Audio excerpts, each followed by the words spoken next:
Good morning, everyone. Again, my name is Tom Cutinella, and I'm excited to be here this morning.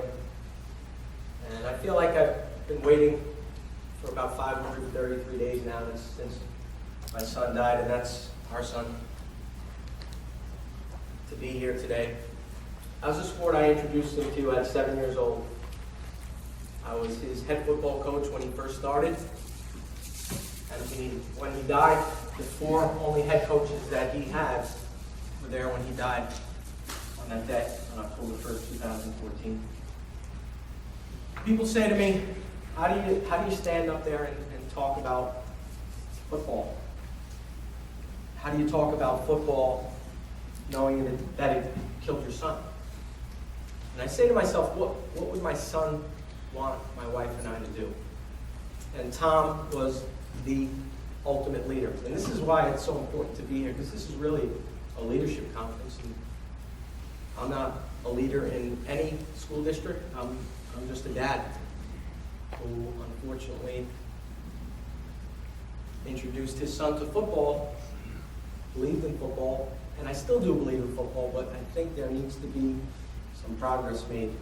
And what keeps us going, as I was saying, is Tom would want my wife and I to make something good, something positive out of the most horrific event that could happen to any family. So it's ironic that when listening to Mr. Perry Williams yesterday, and I ran into another NFL football player today, Marty Lyons, they mentioned about giving back and paying forward. And that's what we're here for today, to give back and to pay forward, because that's what Tom would want us to do. Tom was the best leader I ever met. I'm not half the leader he was, nor will I ever be. I'm not half the human being he was. He was selfless. And I say, because some days I don't want to get out of bed in the morning, but I say, what would a selfless, kind, compassionate person want us to do? And that's what it would be, not to blame anyone, to make something good out of something so terrible. And that's what we're here to do this morning. And it hasn't been, I've talked to so many different media outlets and I've lost track, and I almost feel good today because I don't have to do it anymore. I'm so confident that New York State will embrace and support Tommy Tough. I feel great about that. And I've talked to so many of them, and I'm always concerned that my words are going to get taken out of context and someone's going to say, hey, look, they're blaming someone. But we're not here to blame anyone. We're not. And in order for you to get the most out of this presentation, you have to understand and listen that this is just a family who wants to pay it forward like their son would have wanted us to do, and to give back. So when you're listening to everything, and I have to describe the play, I have to describe it in detail. I'm going to describe to you my son, who he was. But I have to describe the play, and you can't, for any amount of time, think that there's an ulterior motive here, there's an ulterior mission. There isn't. And for the record, my family's not suing a single person. We're not suing the other team. We're not suing the other coach. We're not suing the other player. We're not suing the helmet manufacturer. I don't even talk about helmets because parents, and your parents, in some of your school districts, think that helmets are the answer. What we're trying to do here is change the culture of the game. And this is such an obtainable and reasonable goal at the high school level for you folks right here. And I would be very surprised if it wasn't successful. So we're not suing a single person. We're not blaming a single person.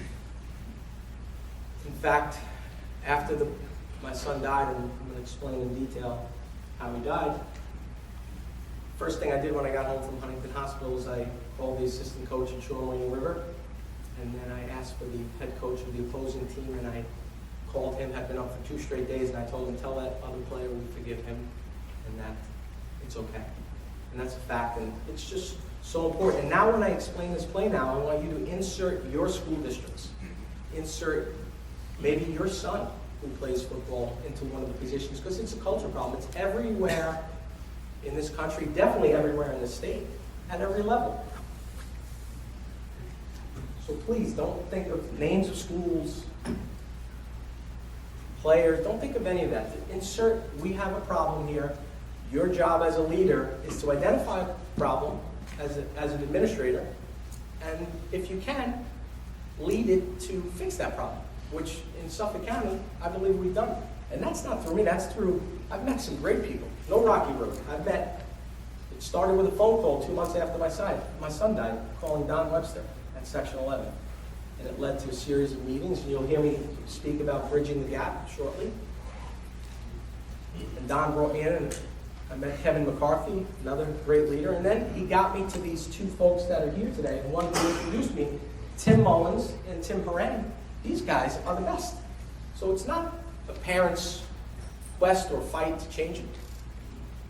It's these leaders who are doing it, just like you folks can do. And I'm going to ask you to do that.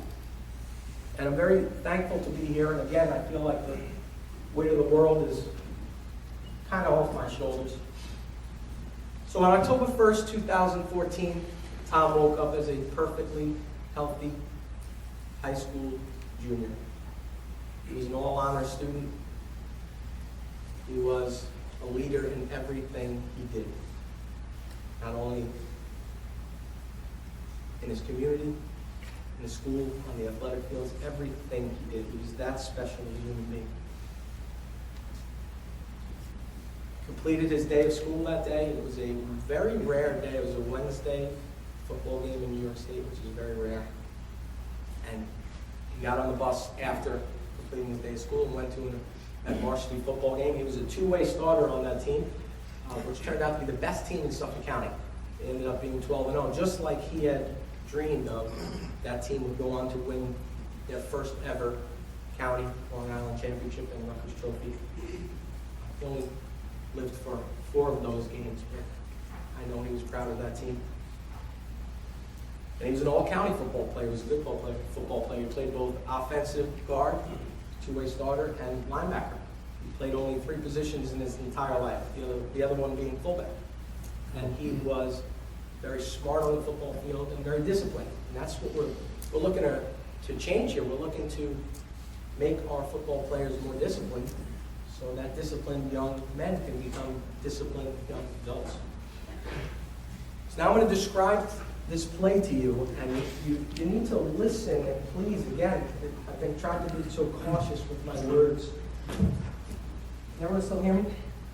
I've tried to be cautious with my words, so don't take anything the wrong way. So on this particular play, Tom was a pulling guard. He had played 2.5, almost 3 quarters of football that day. It was a very tight game between the best 2 teams in the conference, but also probably in Suffolk County. So on this particular play, Tom took 2 steps to his right, and he was struck by an opposing player who led with the crown of his helmet, who initiated contact with his helmet,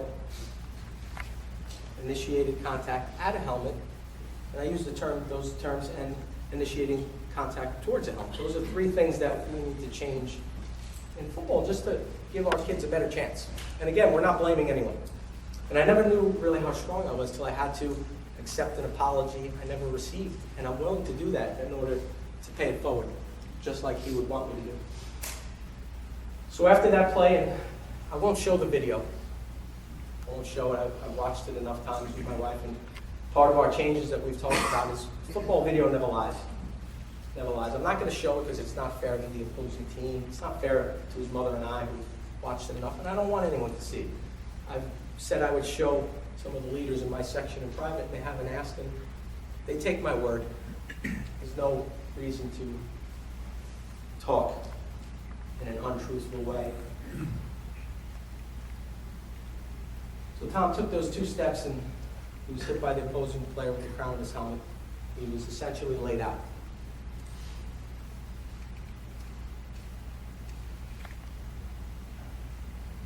He attempted to get back up, and he collapsed in the middle of that football field and essentially died in the sport that I introduced him to and that I believed in.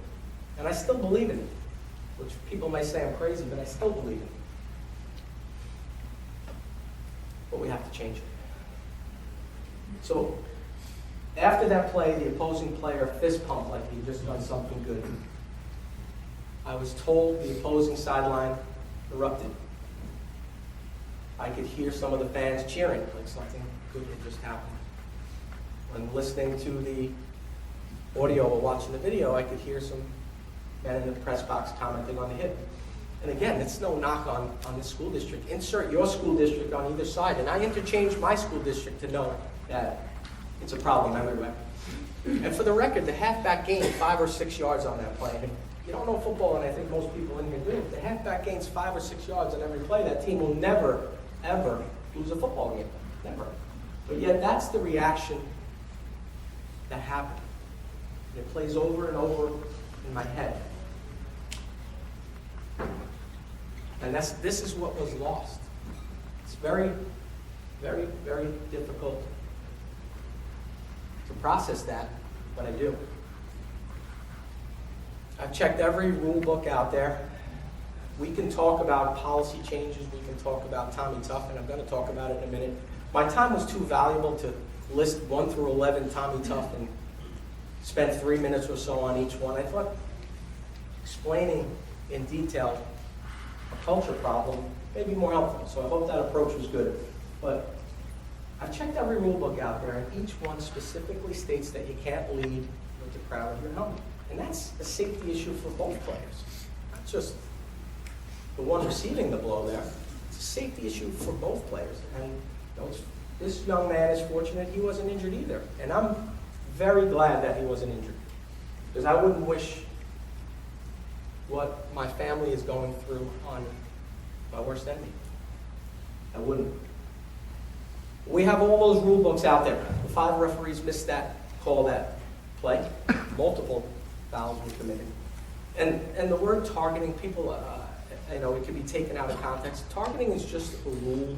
There's no premeditation. It's just in the rule book. So please don't think that pointing the finger, it takes away from where I'm going with this. But I didn't even know the rule existed the year my son died. My friend Tim Mullins over there told me about the rule. I didn't even know. So educating your players, your parents, your coaches, bridging the gap between the referees, the coaches, the players, the parents, that's your job. That's what you can do. And it's a very reasonable job. But that rule book that big means nothing. Just like Tommy Tough, what I consider my son's vision here, if you want to call it. It means nothing if you don't believe there's a problem. And we're not waiting anymore at the high school level for the NFL to come in like a knight in shining armor and rescue us. We don't have the problems that they have. We don't have contract disputes and players' unions and salary caps and all those things that may be a distraction to wanting to change football. And I'm disappointed that they don't dive in head first and pay attention to what we all read in the papers every day. We all read it every day, yet no one's got the courage to say, this is a problem, this is how we're going to fix it. I am the least educated person in this room right now, and I recognize a problem. So we're not waiting for anyone to do it here in Suffolk County. We've bridged the gap. We've had meetings, and I'll sum up the changes that my friends at Section 11 have come up with in about 2 minutes. Being proactive, they are. And I'm thankful, and I'm hoping that not only is the state pass it, which I'm certain that it will work, I'm hoping it goes to a national level. That could be a national topic on it. But you can't say that when the commissioner was quoted, the NFL commissioner was quoted in 2012 by the Associated Press, that the health and safety of his football players is his #1 priority. If you mean that, then you have to respond with something that's going to help football players. I care about all football players, not just your student athlete football players. I care about all football players. I just think there's too much involved at the higher levels that we don't have to worry about in this room. And I use the term we like I'm an athletic director, and I'm not. I wouldn't mind being one, but I use that term we. And I feel we because it's been a partnership. These folks. But we have a realistic and reasonable job to do ahead of us.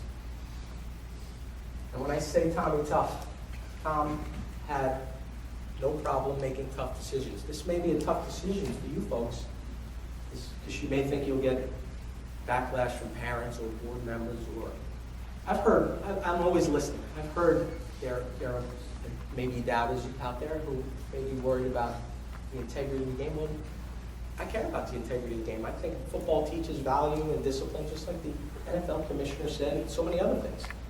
But we also can't ignore that in Suffolk County, we have some schools that can't even field a JV football team. And you can't ignore that parents are not reading the papers. They're not. The information is probably so far ahead of what our reaction is that it's a scary thought. The NFL, it was just quoted 2 days ago in the newspaper that they have said that CTE is related to football. Man, if I was an administrator or a leader, I would say, I got to get ahead of that problem. I got to think, how am I going to make it better for my players? Again, I don't know if they really want to, but everyone in this room wants to. No doubt in my mind. And there's no doubt in my mind that each and every one in this room has the courage. And I use the term pay it forward. You can pay it forward too. I don't think it's ironic that I saw Perry Williams speak yesterday, and I ran into Morning Lions today, and they talked about pay it forward, give it back. It's not ironic. And that's why I'm here.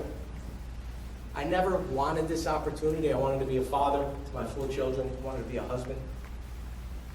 But I'm not going to let this opportunity slip away. People say, well, your hobbies. My hobbies were being a father and a husband.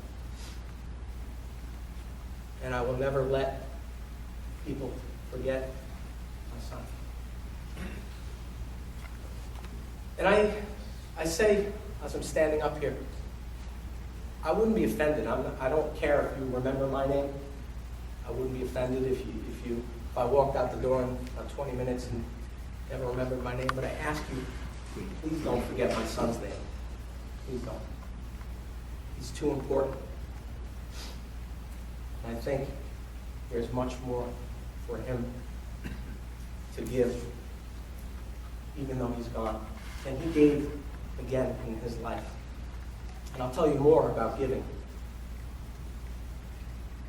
In death, he even gave. He gave every second of his life. He believed that team sports were the most important sports. He loved football. He breathed it. He could dissect an offense and defense in second. He loved the camaraderie. He loved everything about it. That's why I can't really bash him.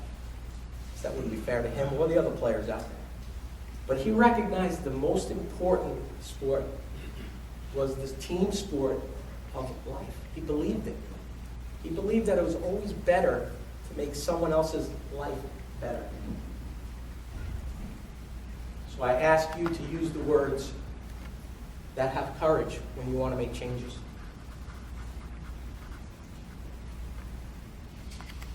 The NFL, we need their help. All of your student athletes, your parents, your coaches are watching. We're all watching. People who don't even like football watching. It's a reality. And leadership is something that can get us there.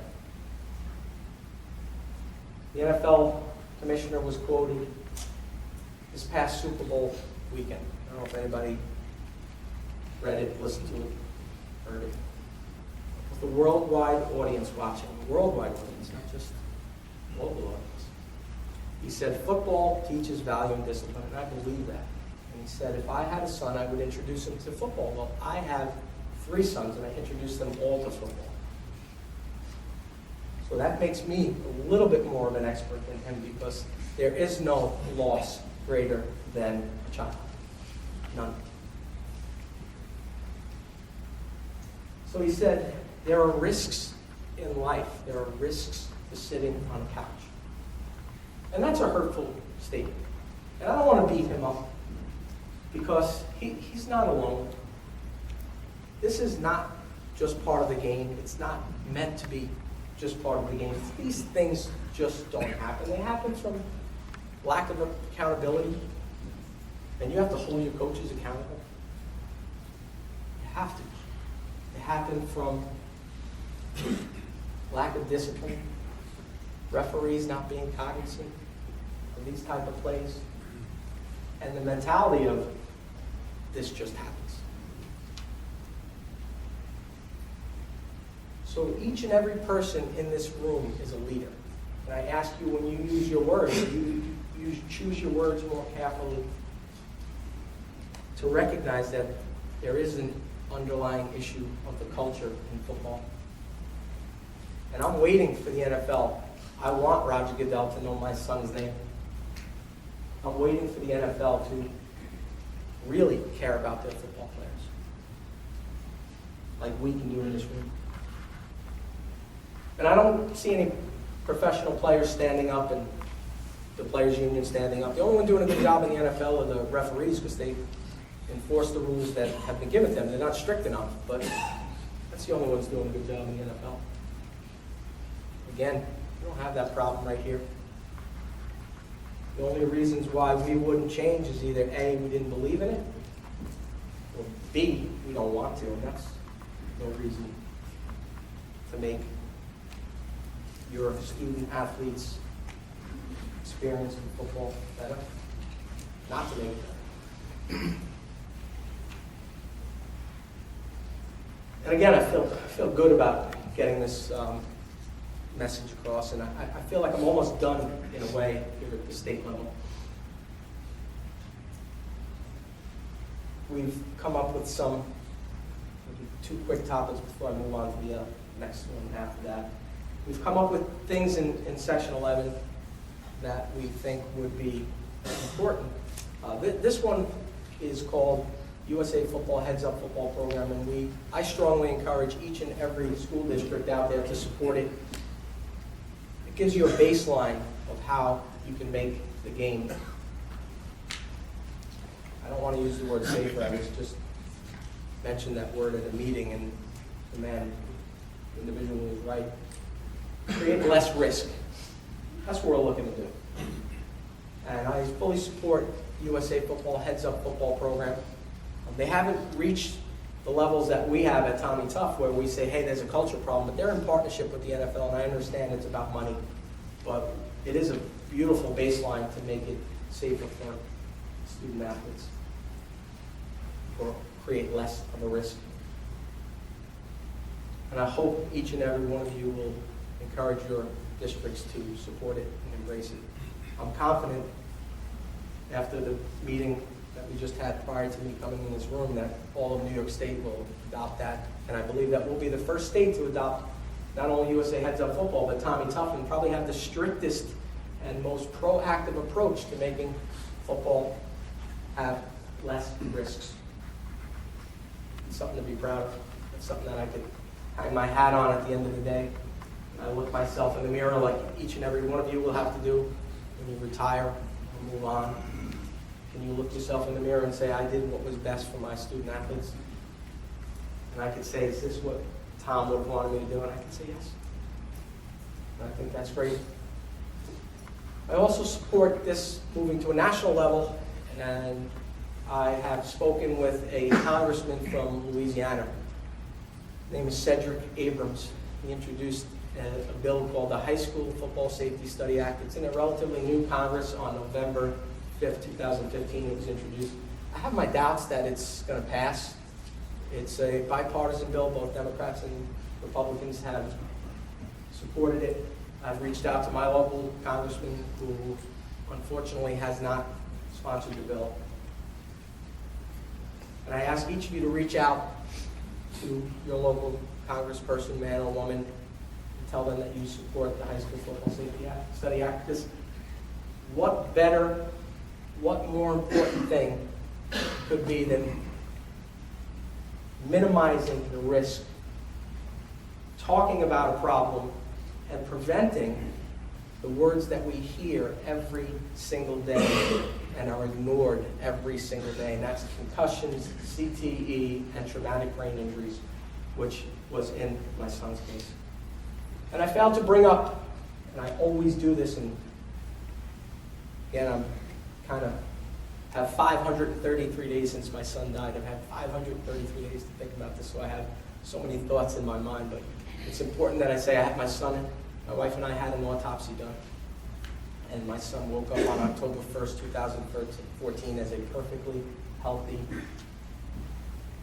16-year-old junior at Shore New York High School. And I have the medical and scientific facts to prove that. So it can't be speculated that he had an aneurysm, a pre-existing condition, a heart attack.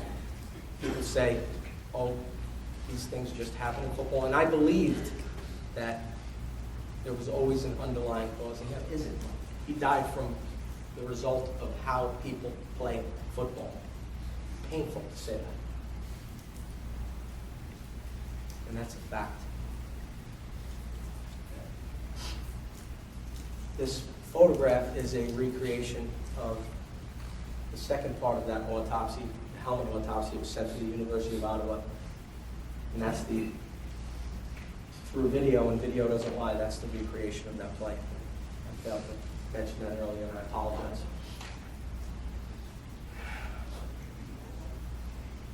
Hard to look at that, but I do look at it all the time to remind myself that you can't, as athletic administrators, think that your coaches can tell you that that's just part of the game. If you think that your coaches are going to tell you that's just part of the game, then you got to find yourself a new coach. Times changed. And my son loved his coaches. I hope he loved me more than his other 3 head coaches, but we were all there together when he died, and he loved them all. But you have to, unfortunately, have a little bit of a tough love here.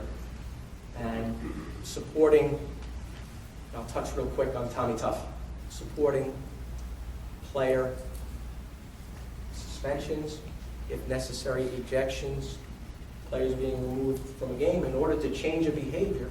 We're not looking to punish people. We don't want to punish people. We want to change a behavior. In order to do that, you have to be able to have the strength as a leader to make sure that your people underneath you are willing to do that. Because this is what's at stake.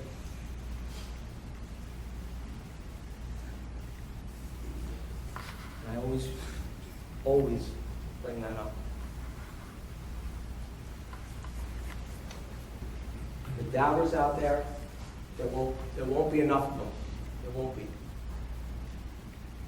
won't be enough. You have to be concerned about all your football players. The integrity of the game is at stake. Not the game of football, how it's played, the game of football, how people believe it, and how it's enforced, and how it's learned.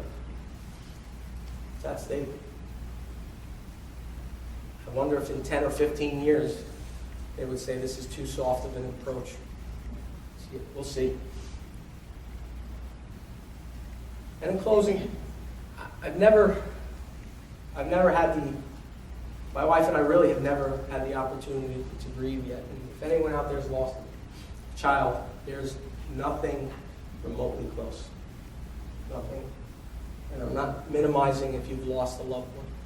But there's no pain that I can't even explain to you how unique that pain is, how piercing it is, and how I spend every minute of my day, from the second I wake up to the second I go to bed, thinking about my son. What could have been, what he would have been able to give this world. And I never attended any group grief counseling, but someone was nice enough to sign my wife and I up for a newsletter from an organization in Nassau County called the Compassionate Friends of Rockville Center. I never attended one meeting, but I read that newsletter from cover to cover each and every time.